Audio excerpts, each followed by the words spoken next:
Jain students, आज हम history की 8th क्लास रीड कर रहे हैं जिसमें हम रीड करेंगे जैन धर्म। इसके पहले आपको पता होना चाहिए हम 6ठी शताब्दी ईसा पूर्व से लेकर 3री शताब्दी ईसा पूर्व तक का इतिहास कवर कर रहे हैं, जिसमें हमने सूत्रकाल, महाकाव्य काल, विदेशी आक्रमण ये सारा का सारा कवर कर लिया। ठीक है, अगर आपने ये नहीं देखा हो तो पुराने वीडियो जाकर देख लीजिए। और इसी में उस समय हम उदय होने वाले धर्मों में से कुछ इंपॉर्टेंट धर्म है, जैसे जैन धर्म आज हम रीड करेंगे और एक धर्म और बौद्ध धर्म हम रीड करेंगे। क्लियर है? चलिए स्टार्ट करते हैं जैन धर्म को।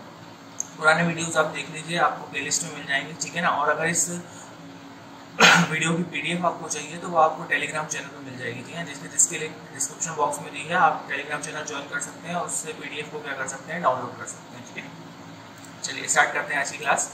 तो जैन धर्म की बात करते हैं। हमें बताएं कि उस समय दो धर्म हमको इम्पोर्टेंट रीड करना है, एक तो जैन धर्म और कौन सा, बौद्ध धर्म। ठीक है, चलिए तो जैन धर्म विश्व का सबसे प्राचीन दर्शन धर्मों में से एक है। ठीक है ना। तो इसी के साथ मतलब बौद्ध धर्म के साथ एक धर्म और था, कौन सा धर्म, जैन धर्म। ठीक है,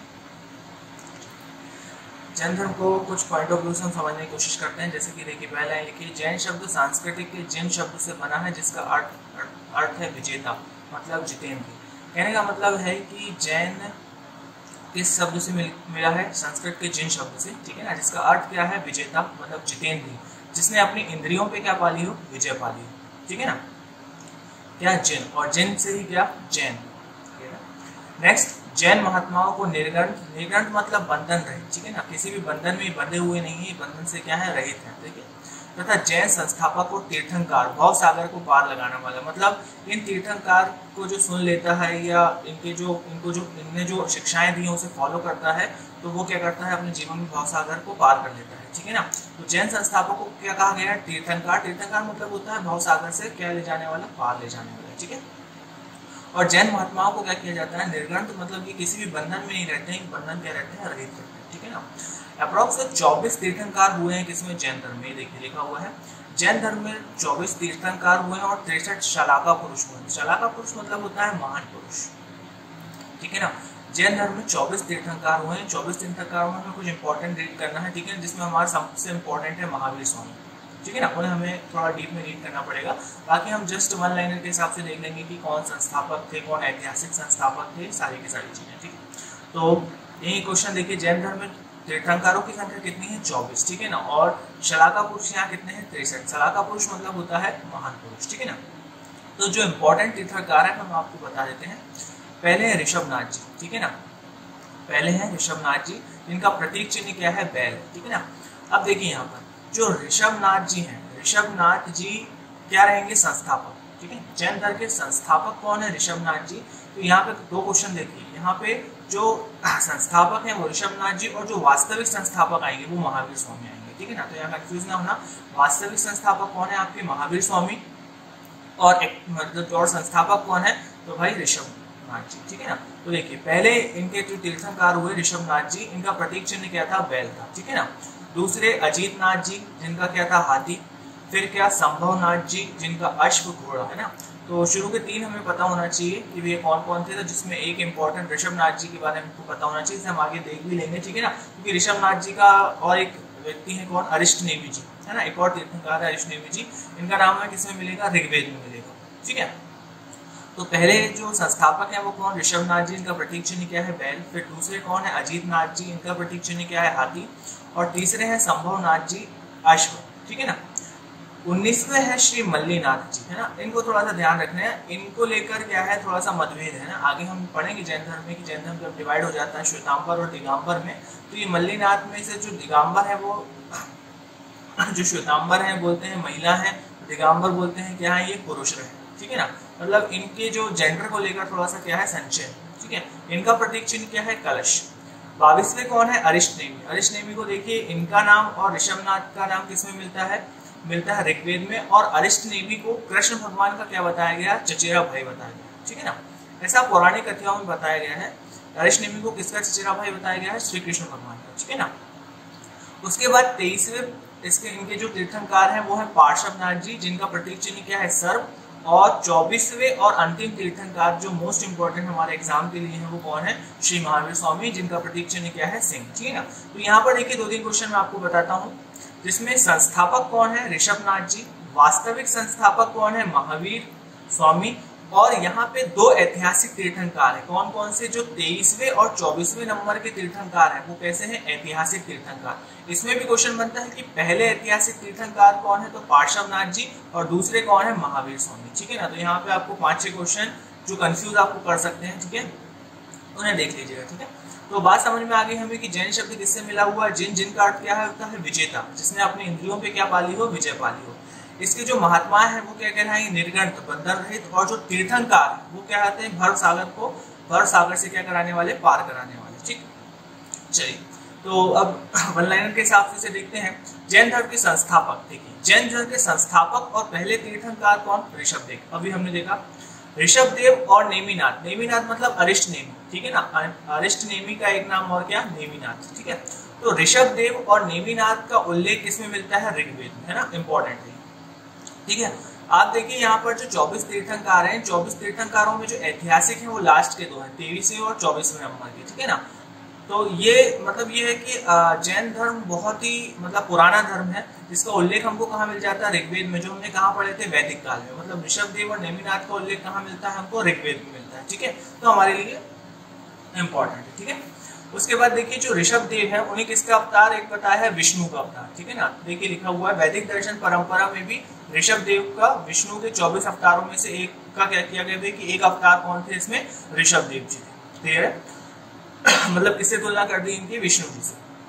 ठीक है, अरिष्ट नेमी, इन्हें नेमिनाथ भी कहा जाता है। जैन मान्यता में श्री कृष्ण की क्या थी, चचेरा भाई, है ना। अभी हमने देखा कि अरिष्ट नेमी को किसका चचेरा भाई बताया गया है, श्री कृष्ण भगवान जी। ठीक है, आई बात समझना। यहाँ भी हम देख चुके हैं अंतिम दो तीर्थंकार 23वें और 24वें, जो कि क्या है, ऐतिहासिक रूप से सत्य माने गए हैं। और ऐतिहासिक तीर्थंकारों में कौन कौन से, एक तो पार्श्वनाथ और कौन, महावीर स्वामी। ठीक है ना, एक बात इतनी समझ में। चलिए आगे देखते हैं, पहले पार्श्वनाथ को रीड कर लेते हैं। पार्श्वनाथ को थोड़ा सा रीड करते हैं, उसके बाद महावीर स्वामी को रीड करना पड़ेगा ना। महावीर स्वामी मोस्ट इंपॉर्टेंट है और उनके द्वारा दी गई शिक्षाएं, सारा का सारा जो फिलोसॉफी है वो हमको इंपॉर्टेंट पढ़नी पड़ेगी। ठीक है ना, जो फिलोसॉफी समझ में आ जाएगी तो हम उस पर आराम से आंसर राइटिंग कर सकते हैं। ठीक है, तो जैन धर्म के 23वें तीर्थंकार कौन थे, पार्श्वनाथ, है ना। पार्श्वनाथ का जन्म मतलब या उनके पिता का नाम क्या था, राजा अग्रसेन के पुत्र थे। किसके पुत्र थे ये, राजा अग्रसेन के पुत्र। उसके बाद इन्हें 30 साल की उम्र में क्या कर दिया था, गृह त्याग कर दिया था और किसकी प्राप्ति की थी, ज्ञान की प्राप्ति की थी। ठीक है ना, इन्हें ज्ञान की प्राप्ति कहाँ हुई थी, सम्मेद पर्वत पे। यहाँ पे थोड़ा ध्यान रखिए, वन लाइनर फैक्ट के हिसाब से बहुत इंपॉर्टेंट है।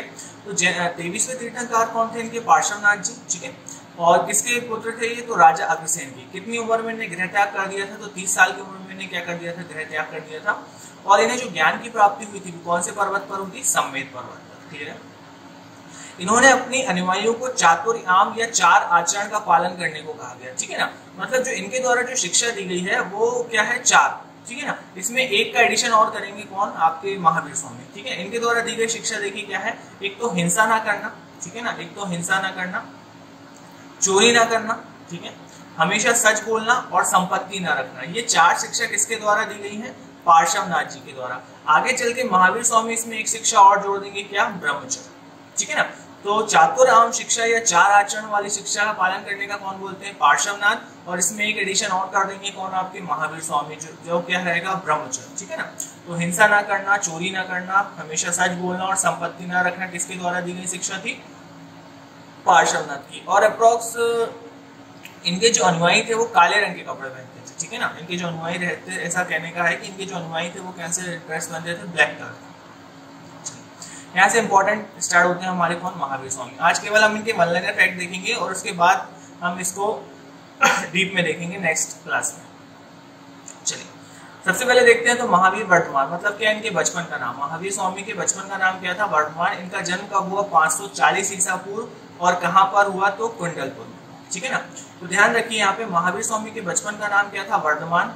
इनका जन्म कब हुआ, 540 ईसा पूर्व। कहाँ पर हुआ, तो कुंडलपुर। ठीक है, वैशाली ग्रंथ के क्षत्रिय थे। इनके पिता राजा सिद्धार्थ, इनके पिता जो थे वो सिद्धार्थ कहाँ के सरदार थे, घातक कुल के क्या थे, ये सरदार थे। ठीक है, इनकी जो माता थी, ठीक है ना, इनकी माता कौन, त्रिशला, लिच्छवी राजा चेटक की क्या थी, बहन थी। ठीक है ना, यहाँ पे थोड़ा ध्यान रख देना, इनके पिता का नाम क्या था, सिद्धार्थ, और इनकी माता का नाम क्या, त्रिशला, जो कहाँ की, लिच्छवी राजा चेटक की बहन थी। ठीक है ना, ये चेटक को ध्यान रखना, चेटक की पुत्री चेलना, जिसका विवाह किससे होगा, बिंबिसार से।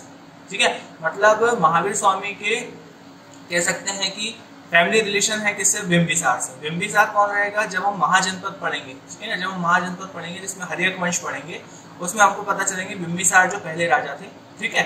तो जो लिच्छवी राजा चेतक की जो बहन थी कौन, त्रिशला, जो किसकी मम्मी थी, महावीर स्वामी की, और इनकी जो पुत्री रहेगी चेलना, वो किसकी वाइफ रहेंगी, बिंबिसार की, ठीक। उसके बाद देखते हैं इनकी पत्नी का नाम। इनकी पत्नी का नाम क्या था, यशोदा, जो कुंडियन गोत्र की क्या थी, पुत्री थी, और उनसे इनको एक पुत्री की प्राप्ति हुई थी जिसका नाम था अन्नौजा प्रियदर्शना, ठीक है ना। महावीर स्वामी की पत्नी का नाम क्या था, यशोदा, उनकी पुत्री का नाम क्या था, अन्नौजा प्रियदर्शना। अन्नौजा प्रियदर्शना के जो हस्बैंड रहेंगे जामिल या जमाली रहेंगे, जमाली भी लिखा मिलता है, जामिल, ठीक है ना, वही इनके क्या बनेंगे, पहले अनुयायी, ठीक है, पहले शिष्य बनेंगे किसके, महावीर स्वामी, ठीक है ना। लेकिन आगे चल के जब ये डिवाइड होगा तो बहुत सारी चीजें आएंगी कि भी इनकी शादी हुई भी थी, नहीं भी हुई थी, तो सारी चीजें हम बाद में देखेंगे। अभी हम याद रखते हैं कि इनकी वाइफ का नाम क्या था, यशोदा, और इनकी पुत्री का नाम क्या था, अन्नौजा प्रियदर्शना, ठीक है, और इनके हस्बैंड जामिल इनके क्या बनेंगे, पहले शिष्य, ठीक है ना। 30 वर्ष की आयु में महावीर ने क्या किया, घर से मतलब घर त्याग दिया, और 30 वर्ष की आयु में इन्होंने अपना गृह त्याग किया। उसके बाद 12 वर्षों की कठिन तपस्या के बाद, है ना, यहाँ पे थोड़ा ध्यान रखना, ये सारी चीजें याद होनी चाहिए। कितने वर्षों की, 12 वर्षों की कठिन तपस्या के बाद वैशाख मास के 10वें दिन जम्बिक गांव के समीप ऋजुपालिका नदी के तट पर साल वृक्ष के नीचे इनकी की प्राप्ति हुई, कैवल्य की प्राप्ति हुई। कैवल मतलब होता है पूर्ण ज्ञान, ठीक है ना, जिसने पूरी तरह से ज्ञान को क्या कर लिया, हासिल कर लिया हो, कैवल्य की प्राप्ति कर ली, है ना। इसमें केवल का अर्थ होता है पूर्ण ज्ञान की प्राप्ति, ठीक है ना। तो 12 मतलब 30 साल में घर छोड़ा, 12 वर्षों की कठिन तपस्या के बाद वैशाख मास की 10वें दिन जम्बिक गांव के समीप ऋजुपालिका नदी के तट पर साल वृक्ष के नीचे इसकी प्राप्ति हुई इनको, केवल। और केवल की प्राप्ति होने के बाद ये क्या कहलाने लगे, जिन, विजेता, अहर्त, पूज्य, और निग्रंथ, बंधन रहित, ठीक है ना। ध्यान रखना, केवल की प्राप्ति के बाद ये क्या कहने लगे, जिन, जिन का अर्थ होता है विजेता, अहर्त मतलब क्या, पूज्य, निग्रंथ मतलब क्या, बंधन रहित कहलाने लगे, ठीक है ना। और इनकी कठोर तपस्या के कारण ही ये क्या कहलाए, महावीर कहलाए, ठीक है ना, क्या कहलाए, महावीर कहलाए, ठीक है ना। तो इनके बचपन का नाम क्या था, वर्धमान, और जब इन्हें केवल की प्राप्ति हो गई तो जिन, अहर्त, निग्रंथ और कठोर तपस्या के कारण ये क्या कहलाए, महावीर, ठीक है ना। बौद्ध ग्रंथ में इनका नाम निघंटनाथ पुत्र मिलता है, ठीक है ना। चलिए, अब इन्हें जब ज्ञान की प्राप्ति हुई तो ये अपने ज्ञान का क्या करेंगे, प्रचार प्रसार करेंगे, ठीक है ना। तो देखिए, इन्होंने अपना प्रथम उपदेश कहाँ दिया, विपुलाचल पहाड़ी पर दिया, कौन सी नदी के पास, वाराकर्ण नदी के तट पर, ठीक है ना। इन्होंने अपना प्रथम उपदेश कहाँ दिया, विपुलाचल पहाड़ी पे, कौन सी नदी के पास, वाराकर्ण। उसी तरह पार्श्वनाथ ने कहा दिया था, तो सम्मेद पर्वत पर, ठीक है, थोड़ा ध्यान रखना। महावीर के पहले अनुयायी कौन थे, इनके दामाद जामिल, मतलब दामिद जामिल जो किसके पति हैं, प्रियदर्शनी अन्नौजा, ठीक है ना, वही क्या बनते हैं, इनके पहले अनुयायी बनते हैं ना। और प्रथम जैन भिक्षुणी, भिक्षुणी कौन बोलती है, दधिवाहन की पुत्री चंपा, या कहीं कहीं बुक में ये नाम चंदना आपको देखने के मिलेगा। प्रथम जैन भिक्षुणी जो है नरेश दधिवाहन की बेटी चंपा बनती है। भिक्षुणी क्या होता है, आगे चलकर आपको पता चलेगा कि उपासक भिक्षुणों में क्या क्या अंतर होते हैं, ठीक है, जब हम इसकी शिक्षाओं के बारे में डीप में स्टडी करेंगे, ठीक है ना। चलिए, उसके बाद महावीर ने अपने जो उपदेश दिए वो कौन सी भाषा में दिए, प्राकृत यानी अर्धमागधी, मतलब आम बोलचाल की भाषा में दिए, ठीक है ना, इसलिए सफल भी हो पाए। और 72 साल की उम्र में 468 मतलब 468 ईसा पूर्व में बिहार राज्य के पावापुरी में इनकी क्या हो गई, मृत्यु हो गई। कैसे हुई, तो मल्ल राजा सस्तीपाल के राजप्रसाद में महावीर को निर्वाण की प्राप्ति हुई। निर्वाण मतलब होता है मोक्ष की क्या हुई, इनको प्राप्ति हुई, ठीक है ना। तो कौन सी भाषा में दी है, अर्धमागधी, प्राकृत यानी अर्धमागधी भाषा में। कब इनकी मृत्यु हो गई, 468 ईसा पूर्व, बिहार राज्य के पावापुरी में हो गई। और किसके द्वारा, तो भैया राजप्रसाद में महावीर को निर्वाण की क्या हुई, प्राप्ति हुई, ठीक है ना। तो यहाँ जो इस वीडियो में हमने जितनी भी सारी चीजें देखी सारी वन लाइनर फैक्टर से वन लाइनर फैक्ट पे क्या थी, बेस्ड थी, ठीक है ना। मतलब कितने तीर्थंकर हुए, कैसे, कौन ऐतिहासिक है, कौन संस्थापक है, कौन वास्तविक संस्थापक है, कब पैदा हुए, कब इनकी क्या हुई, मृत्यु हुई, ठीक है ना। नेक्स्ट स्लाइड में हम या नेक्स्ट वीडियो में हम देखेंगे कि नेक्स्ट वीडियो में हम उनकी सारी के सारे शिक्षाएं को देखेंगे ना। शिक्षाएं मोस्ट इंपॉर्टेंट है, जैन धर्म की फिलोसॉफी, उससे आपको ये सारी चीजें और भी क्या हो जाएंगी, क्लियर हो जाएंगी, ठीक है ना। चलिए, नेक्स्ट वीडियो में मिलते हैं, थैंक यू।